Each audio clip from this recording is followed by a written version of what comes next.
Children, in the chapter Law and Jurisprudence, we are now going to discuss the sources of law. In this, we are going to discuss about the meaning. First, the word sources means the origin, or we can say the starting point from where the law gets its validity. How did it come and how it is implemented? These are discussed under the sources. Source of law, as in your book on page number 36, means the source from where the law is derived. In Hindu jurisprudence, sources of law are Vedas, Smritis, Shrutis, Upanishads, etc. While in Muslim jurisprudence, sources of law are Quran, Sunnat, Ahadith, Ijma, Qiyas, etc.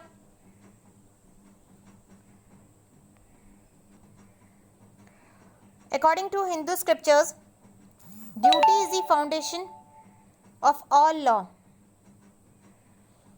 Sources of Hindu law are Shrutis, Smriti, immemorial customs by which the divine will or the reasoning which is the law come.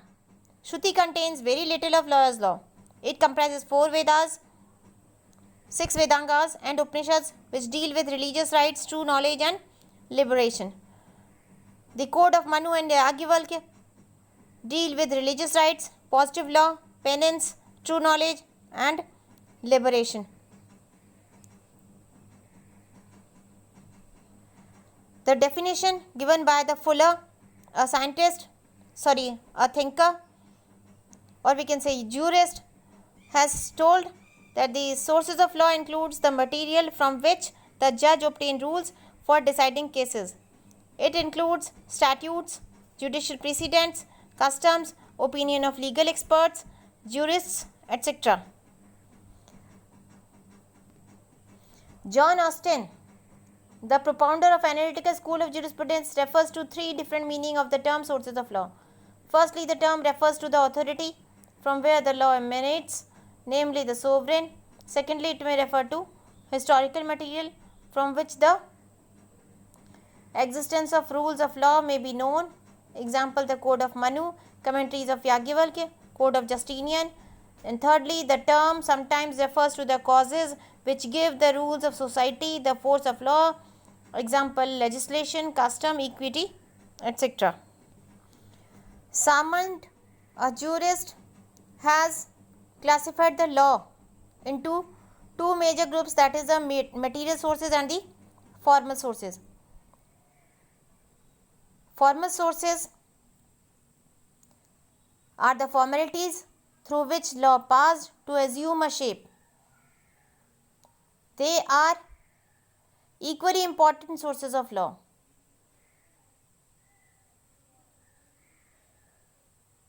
Without formal sources, there is no material sources.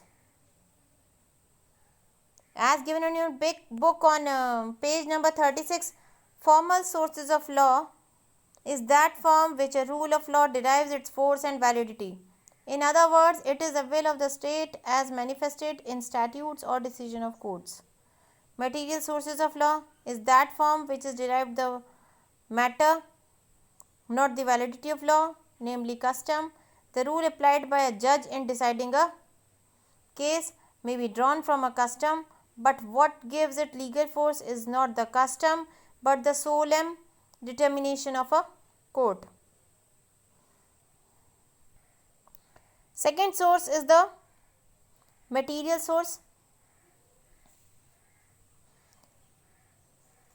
It is divided into 2 major categories, that is historical and legal sources.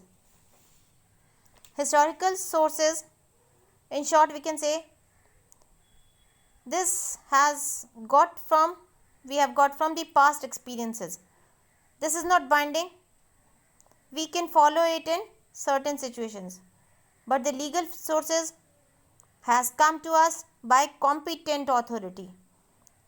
Like the legislation, precedent and custom we have as legal sources. These legal sources of law are divided into First, the enacted law having its source in legislation, case law having its source in precedents, customary law having its source in custom, and convention law having its source in agreements. Now we are going to start with the first source of law, that is the custom as a source of law. Custom has an important place in regulation of a human conduct in almost all societies, and this is considered to be the oldest form of law. They are actually the habitual practice. They are deep rooted, self-sufficient and independent. They are law by themselves. Samand has given us the definition of custom as it is the embodiment of those principles which have commanded themselves to the national conscience as principles of justice and public utility. Holland has given the definition of custom as it is generally observed course of conduct. Some definitions are also given on page number 36 and 37 of your book. They are the definitions by Dias, which he has given a custom is a continuous course of conduct which by the acquiescence or express approval of the community observing it has become to be regarded as fixing the norm of conduct for members of the society. Custom is to society and what law is to state. Austin says regarding custom that it is a rule of conduct which the governed observe spontaneously and not in pursuance of law settled by the political superior. Juris Savigny has given the definition of custom as it is essentially a product of natural forces associated with popular spirit of acceptance by the people when repeat the same action or conduct again and again. It assumes the form of habit, and when habit continues to be in practice for a long time, it becomes custom. For instance, we can take example that is on the death of the Karta under the joint Hindu family, the oldest son became the sole owner and the manager of the family. It was an age-old custom prevalent in India until the enactment of the Hindu Succession Act 1956. When a particular conduct is followed by people continuously for a long time, it is called habit. But if same conduct or rule is followed by most people of particular class or locality, then whether the others should follow the same would invariably depend on the generality of practice. It is not necessary that the court should recognize all the practices which are prevalent in a community as custom. For instance, we can take example, there is a practice among Hindus that the male relatives of the deceased shave off their heads as a mark of condolence. But if a man does not follow this custom, the court is certainly not going to punish him. Now, custom involves two conceptions. First is the conviction or the faith, that is the faith, and second one is the constant use, means the faith by the large number of people. And it is constantly and continuously being practiced by that people. We have taken a case law, that is Collector of Madura versus Muttu Ramalinga. In this, it was held by the judge that the clear proof of usage will outweigh the written text of the law. Now we are having the kinds of customs. The kinds of custom, the basis is the sanction. Means sanction is the major basis on which the custom is divided. First is the conventional and second one is the legal custom, and the legal custom are further divided into local custom and general custom. We will go through it. Among the conventional custom, there are certain trade practices regarding agency, contract, partnership, sale of goods, etc. A conventional custom is also called usage. Usage means it is used by the people. They are being practiced by the people. They arose out of contract or binding by the parties. It binds the two parties together When two parties enter into a contract, generally whole terms of the agreement are not set out expressly and a large part of the most contract is implied. The intention of the parties to the contract can be gathered from the customary law prevalent in the trading community. The development of conventional customs involve three stages.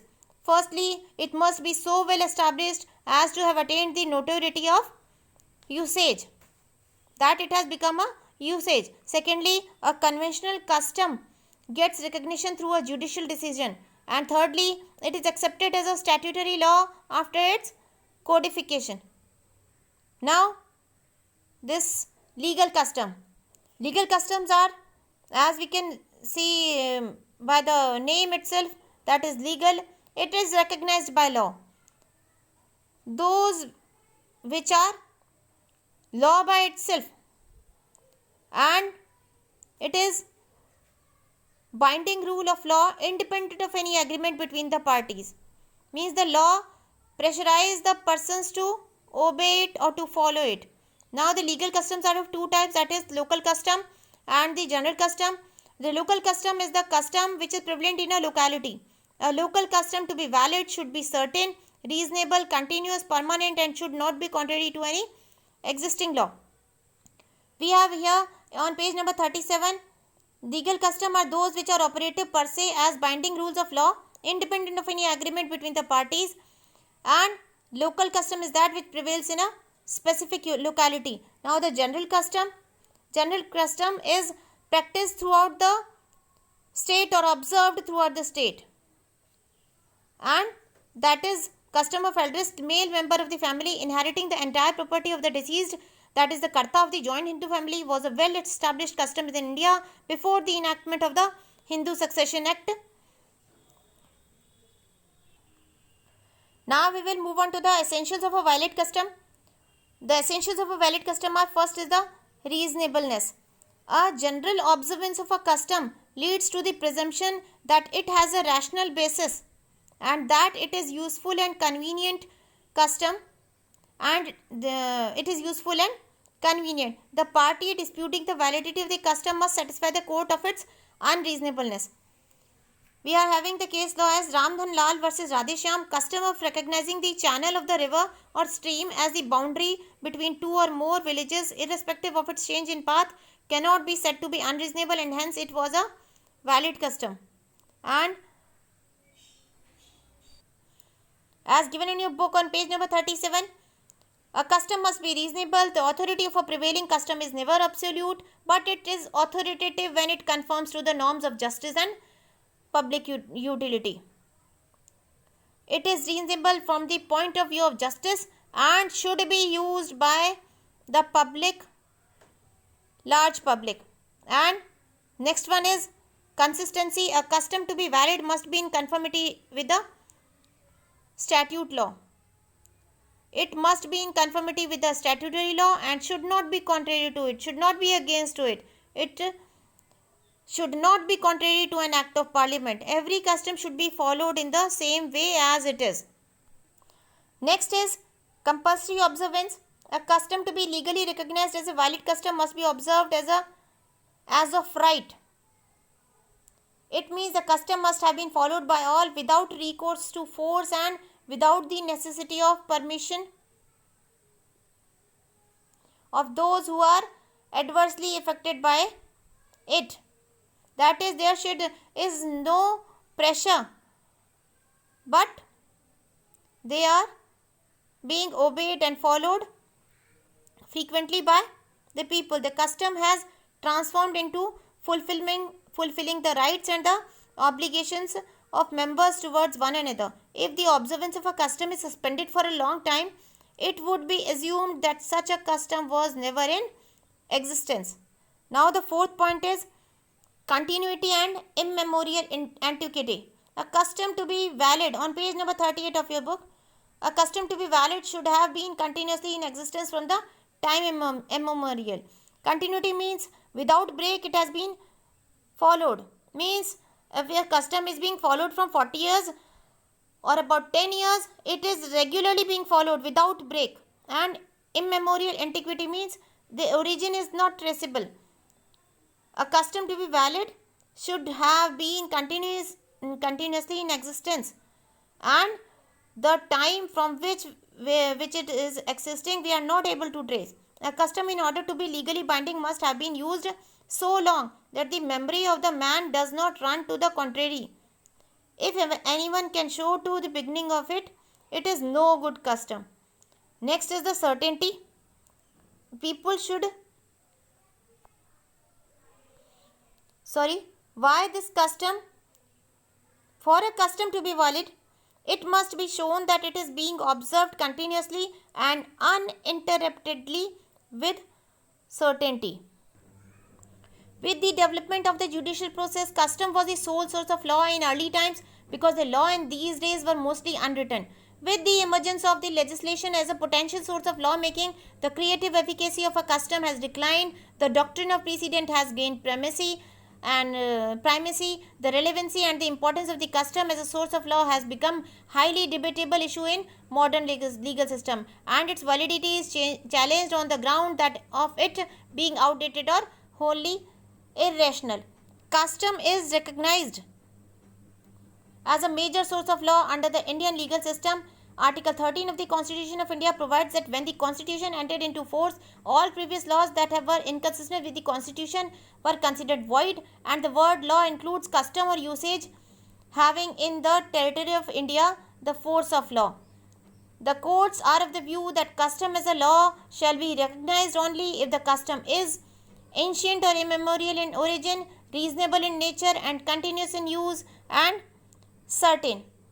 There is a vital role of customs in the Hindu laws in India. According to the Hindu Marriage Act 1955, the marriage should be solemnized in accordance with the customary rites in the ceremonies like Kanyadan, Saptapadi, Panigrahan, Parinayan, which must be observed for the solemnization of the Hindu marriage. The role of customs in India has been looked upon with a great importance. Several acts of Muslim personal law, Sharia Application Act 1937, the Dissolution of Muslim Marriage Act 1939, and the Muslim Women's Protection of Rights on Divorce Act 1986. In this way, we have completed the importance of custom, and we will take the next topic, judicial precedent.